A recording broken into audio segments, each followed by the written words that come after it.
Welcome back to Shem's Universe. So today, guys, we're going to discuss birth number 6 with life path 2 and also the life path 11. So this is a fairly easy one. A lot of the birth number 6 series is going to be quite easy just simply because the 6 is the best luck number in numerology. When you have it as a birth number, you're sort of like pre-selected to have a lot of good luck. So it makes your life a bit easier than most, but it can definitely still have its fair share of obstacles and different ordeals. But if you're actually following a specific purpose, grounding that energy, you should have fairly good luck. Even if you come from like not the best upbringing or beginnings, you can still really reach the pinnacles of success. And this applies if you're born, of course, the 6th, the 15th, to the 24th. What we're discussing today is if your full birthday adds to either the number 2 or more commonly, I guess, when you add up more, the number 11. You'll be like, you have a birth or a life path number 11. It could be a life path 20 would be 2, life path 29 is 11, 38 is 11, 47 is 11, keeps going 56, etc. So for the most part, the comparison of like if you have a birth number 6 to life path 2 and a birth number 6, life path 11, it's the same sort of archetypal person. It's the same combination of elements. And as a result, you kind of get the same algorithm or results. People that have this sort of have a false sense of lordship, they're a bit arrogant. They could get addicted to drugs or alcohol quite easily because of the influence of the moon there. The moon gives you a sense of, I guess, a bit of emotional volatility that's not always very real. And as a result, you guys end up going through major ups and downs in your life, even though nothing externally has changed. So you guys need to definitely work on being more objective. You guys have very creative numbers. Both the 6 and the 2 are very good for like music, creativity, drawing, sculpting, very visual arts. You guys are very, very exceptional at.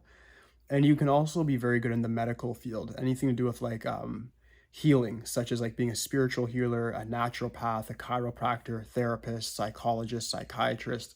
These things fall into your spectrum as well because you guys are very, very intellectual when it comes to knowing people and then how to, not per se fix them, but aid them in whatever it is that they're going through. So these numbers work very, very good for that because they're both people numbers. To make sure you get the maximum result out of them, it's fairly simple. Just have your name number in 6. There's no other number to have there. The 5 will be okay, but it could still lead to different results where you might rush the process too much. The 6 is the perfect combination. 6 and 6 works good, and the 2 and 6 works good as well. So if you have a name number of like 15, 24, 33 might be a bit intense, but 42 and 51 are the best. If your name number falls under those, that's good. And that means if I'm saying your name and it vibrates to that, that's very good. If your full government name adds to that, you're still predetermined to have quite a successful life. It means that you can get fame and recognition in your career quite easy. You meet a very good intimate other, and your health will also be very optimal. I'm doing shorts on health right now regarding life paths, but if you have the right name number, that's also a very, very good remedy. Based on what I saw with gems, emerald is pretty much the only thing that works good. Diamond is okay, but emerald is the best there. Good luck colors is light blue, light yellow. Bad luck is any dark colors really.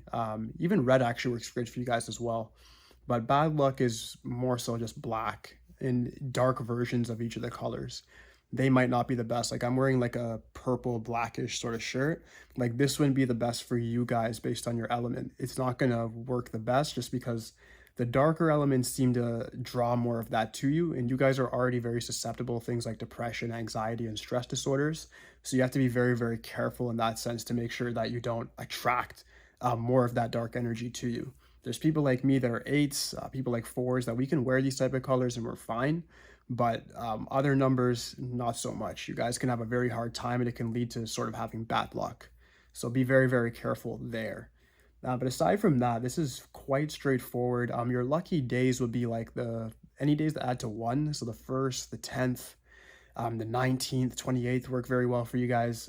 7 days are very complementary to the life path 2 or life path 11s because the number 2 is the moon, and then the number 7 is the south node of the moon. So it really works in a great way. The Kietu, which is the south node of the moon, actually eats the sun. That's the solar eclipse. And Rahu eats the moon. That's sort of the moon's opposition is the number 4.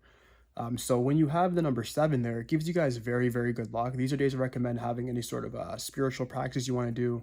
If you want to start something new, I'd say do it on a 7-day. It's going to give you that extra pizzazz, that extra luck, but do not use it as a name number. It's not going to work good. It's very anti-materialistic, and you don't really need any more of that in your life. You want material success, you're going to have to use, like I said, the number 6 specifically. Worst case scenario, the number 1 for leadership positions. So the 7th, 16th, 25th work great. It's definitely good luck days for you guys. Start businesses. It's like the lotteries. It will work very, very well for you guys. And the next one, I'm trying to think. The 6 will work okay. It's pretty neutral. It doesn't necessarily protect you, but it does give you a neutral vibe. 5 days are okay as well. They're usually good luck for everybody, but things can go a bit fast those days.